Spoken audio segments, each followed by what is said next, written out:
നമസ്കാരം. ഫണ്ട് എടുത്തിരിച്ചിലെ പുതിയൊരു അധ്യായത്തിലേക്ക് സ്വാഗതം. ഇന്നത്തെ നമ്മുടെ വിഷയം സ്പെഷ്യലൈസ്ഡ് ഇൻവെസ്റ്റ്മെന്റ് ഫണ്ട്സ് ആണ്. സിഫ്, SIP അല്ല, സിപ്പ് അല്ല, സിഫ് ആണ് സ്പെഷ്യലൈസ്ഡ് ഇൻവെസ്റ്റ്മെന്റ് ഫണ്ട്സ്. ഇത് കഴിഞ്ഞ കുറച്ച് മാസങ്ങളായിട്ട് എല്ലാവരുടെയും ചർച്ചാ വിഷയമാണ്. അതേപോലെ തന്നെ സെബി ആണെങ്കിൽ ഇതിന് അപ്രൂവൽ നൽകി. ഏകദേശം ഒരു വർഷം മുമ്പ്, ഒരു വർഷമല്ല, ഏകദേശം ഒരു 8 മാസം മുമ്പ് ഒരു കൺസൾട്ടേഷൻ പേപ്പർ സെബി ഇറക്കിയിട്ടുണ്ടായിരുന്നു ഇതിനെക്കുറിച്ച്. നമ്മൾ അതിനെക്കുറിച്ച് എനിക്ക് തോന്നുന്നു ആ ഒരു സമയത്ത് ചർച്ച ചെയ്തിട്ടുണ്ടായിരുന്നു എന്ന് തോന്നുന്നു.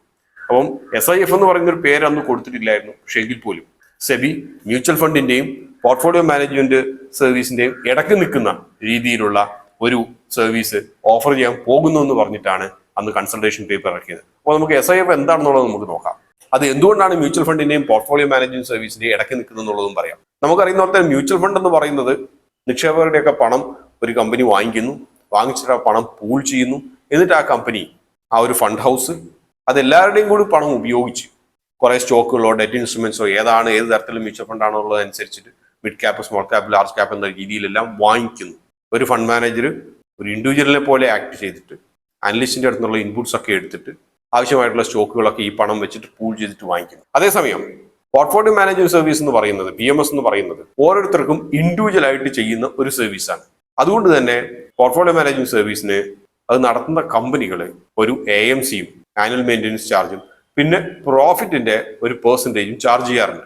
ഇതിനൊരു ഗുണമെന്ന് വെച്ച് കഴിഞ്ഞാൽ ഇൻഡിവിജ്വൽ ആയിട്ടുള്ള അക്കൗണ്ട്സ് ആണ് അവർ ഹാൻഡിൽ ചെയ്യുന്നത്. പണം ഒന്നിച്ച് പൂൾ ചെയ്ത് ഇട്ടിട്ട് അതെടുത്തിട്ട് വാങ്ങിക്കുക അല്ല ചെയ്യുന്നത്. അതുകൊണ്ട് തന്നെ ഇൻഡിവിജ്വൽ ആയിട്ട് നിങ്ങളുടെ ഇൻവെസ്റ്റ്മെന്റ് ഗോളിനനുസരിച്ചും നിങ്ങളുടെ റിസ്ക് ആപ്പിറ്റൈറ്റും അനുസരിച്ച് നിങ്ങളുടെ പോർട്ട്ഫോളിയോ മാനേജ് ചെയ്യും. അതിൽ നിന്ന് ലഭിക്കുന്ന ലാഭത്തിന്റെ ഒരു പ്രത്യേക ശതമാനം അവർ വാർഷികമായിട്ട് എടുക്കുകയും ചെയ്യും.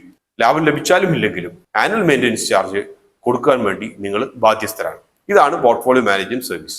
ഇതിന്റെ രണ്ടിന്റെയും കൂടി ഇടയ്ക്ക് നിൽക്കുന്നത്.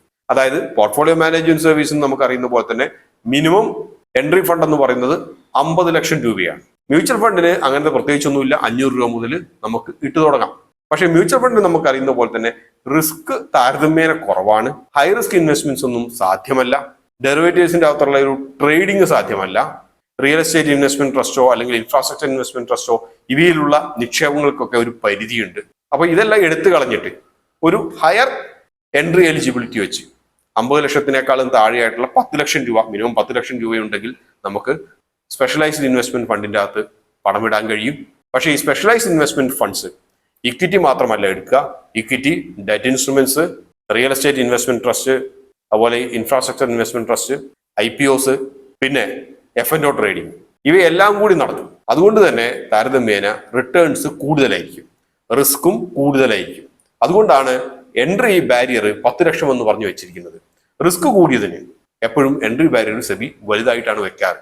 PMS പറഞ്ഞതുപോലെ തന്നെ നമ്മളുടെ പണം മറ്റൊരാളെ ഏൽപ്പിക്കുകയാണ്, നമ്മളെ അക്കൗണ്ട് കൂടി ട്രേഡ് ചെയ്യാൻ. റിസ്ക് കൂടുതലാണ്. അതുകൊണ്ടാണ് അതിന്റെ എൻട്രി ബാരിയർ 50 ലക്ഷം വെച്ചിരിക്കുന്നത്. പണമുള്ളവന്റെ പണം കുറച്ച് പൊക്കോട്ടെ, സാധാരണക്കാരുടെ പണം അത്ര പോകണ്ട. കാരണം ആകെ ചിലപ്പം ഉണ്ടാകുന്ന സമ്പാദ്യം അതായിരിക്കും, അതുകൂടെ പോയാൽ കഷ്ടപ്പെടുത്തേണ്ട എന്നാണ് അതിന്റെ സതുദ്ദേശം. അപ്പോൾ SIF, സ്പെഷ്യലൈസ്ഡ് ഇൻവെസ്റ്റ്മെന്റ് ഫണ്ട്സ്, ഇത് മ്യൂച്വൽ ഫണ്ടിനെ കമ്പയർ ചെയ്യുമ്പോൾ ഹൈ റിസ്ക് ട്രേഡിംഗ് ഫണ്ട്സ് ആണ്.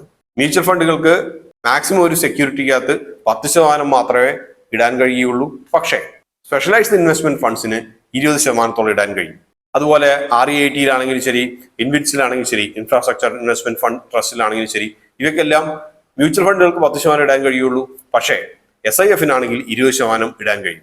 അതായത് ഡൈവേഴ്സിഫിക്കേഷൻ കുറയുമ്പോൾ റിസ്ക് കൂടും എന്നുള്ളത് മനസ്സിൽ വെക്കുക. പക്ഷെ വലിയ റിട്ടേൺസ് ലഭിക്കുന്നു എന്നൊരു തോന്നൽ വന്നു കഴിഞ്ഞാൽ ഇതിൻ്റെ അത് ഇട്ട് കഴിഞ്ഞാൽ റിസ്ക് കൂടുതലാണെങ്കിലും റിട്ടേൺസ് ലഭിക്കും എന്നൊരു ഗുണവും കൂടിയുണ്ട്. അപ്പൊ ഇത് ആരാണ് റോൾ ഔട്ട് ചെയ്യുക എന്നുള്ളതാണ്. നമ്മൾ ഇന്ന് കാണുന്ന എല്ലാ അസറ്റ് മാനേജ്മെന്റ് കമ്പനികളും, അതായത് മ്യൂച്വൽ ഫണ്ട് നടത്തുന്ന കമ്പനികൾക്ക് എല്ലാം SIF തുടങ്ങാൻ ഉള്ള അധികാരമുണ്ട്. പക്ഷെ രണ്ട് തരത്തിലാണ് മാർക്കറ്റ് ചെയ്യാനെന്നുള്ളത് സെബി പറയുന്നുണ്ട്. രണ്ടും സെപ്പറേറ്റ് ആയിട്ട്, മ്യൂച്വൽ ഫണ്ട് വേറെ, SIF വേറെ ആയിട്ട് തന്നെ വേണം മാർക്കറ്റ് ചെയ്യാൻ. രണ്ടിനും സെപ്പറേറ്റ് ബുക്സ് വേണം എന്നുള്ളത് പ്രത്യേകിച്ച് പറയുന്നുണ്ട്. കൂടുതൽ കാര്യങ്ങളൊക്കെ നമ്മൾ എത്തരത്തിലുണ്ട് ഇത് ഇംപ്ലിമെന്റ് ചെയ്തിട്ടുള്ള നമ്മൾ വഴിയെ കണ്ടറിയേണ്ട കാര്യങ്ങളാണ്. കുറച്ചു പേർക്ക് ഇത് കഴിഞ്ഞാലുള്ളൊരു സംശയം SIF-ഉം AIF-ഉം തമ്മിലുള്ള വ്യത്യാസമായിരിക്കും. ആൾട്ടർനേറ്റ് ഇൻവെസ്റ്റ്മെന്റ് ഫണ്ട്സും സ്പെഷ്യലൈസ്ഡ് ഇൻവെസ്റ്റ്മെന്റ് ഫണ്ട്സും രണ്ടും ഏകദേശം ഒരുപോലെയുള്ളതാണ്. രണ്ടും ഈ പറഞ്ഞതുപോലെ ഒരു ഹൈ നെറ്റ്വർത്ത് ഇൻവെസ്റ്റേഴ്സിനെ ടാർഗറ്റ് ചെയ്തിട്ടുള്ളതാണ്. പക്ഷെ പ്രധാനമായിട്ടുള്ള ഒരു വ്യത്യാസം, SIF-ന്റെ അകത്ത് നമ്മൾ ഈ കാണുന്ന, അതായത് വളരെ വ്യവസ്ഥാപിതമായിട്ടുള്ള ഇൻവെസ്റ്റ്മെന്റ് ഓപ്ഷൻസ് മാത്രമേ അനുവദിച്ചിട്ടുള്ളൂ. അതായത് വ്യവസ്ഥാപിതം എന്ന് പറയുമ്പോൾ ഇൻഫ്രാസ്ട്രക്ചർ ഇൻവെസ്റ്റ്മെന്റ് ട്രസ്റ്റോ അല്ലെങ്കിൽ റിയൽ എസ്റ്റേറ്റ് ഇൻവെസ്റ്റ്മെന്റ് ട്രസ്റ്റോ അല്ലെങ്കിൽ ഓപ്ഷൻസ് ആൻഡ് ഫ്യൂച്ചേഴ്സ് ട്രേഡിങ്ങോ അല്ലെങ്കിൽ ഇക്വിറ്റിയോ പിന്നെ ഡെറ്റ് ഇൻസ്ട്രുമെന്റ്സും ഇവ മാത്രമേ അനുവദിച്ചിട്ടുള്ളൂ. പക്ഷെ ഓൾട്ടർനേറ്റ് ഇൻവെസ്റ്റ്മെന്റ് ഫണ്ട്സ് എന്ന് പറയുന്നവയ്ക്ക് അൺലിസ്റ്റഡ് ഷെയർസിന്റെ അകത്ത് ഇൻവെസ്റ്റ് ചെയ്യാം, പ്രൈവറ്റ് ഇക്വിറ്റിയിൽ ഇൻവെസ്റ്റ് ചെയ്യാം, ഇക്വിറ്റിയിൽ ഇൻവെസ്റ്റ് ചെയ്യാം, IPOയിൽ ഇൻവെസ്റ്റ് ചെയ്യാം, എല്ലാത്തിലും ഇൻവെസ്റ്റ് ചെയ്യാം. അതിന് പ്രത്യേകിച്ച് പരിധിയൊന്നുമില്ല.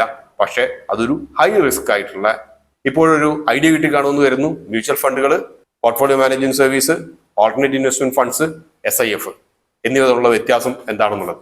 10 ലക്ഷം രൂപ മിനിമം ഉണ്ടെങ്കിൽ SIF റോൾ ഔട്ട് ചെയ്യുമ്പോൾ ആ ഒരു റിസ്ക് പ്രൊഫൈലിലുള്ളവർക്ക്, റിസ്ക് ആപ്പിറ്റൈറ്റ് ഉള്ളവർക്ക് ഇതിൻ്റെ അകത്ത് എൻ്റർ ചെയ്യാവുന്നതാണ്. ഹൈ റിസ്ക് ഹൈ റിട്ടേൺസ് എന്നതാണ് ഇതുവഴി വിഭാവനം ചെയ്യുന്നത്.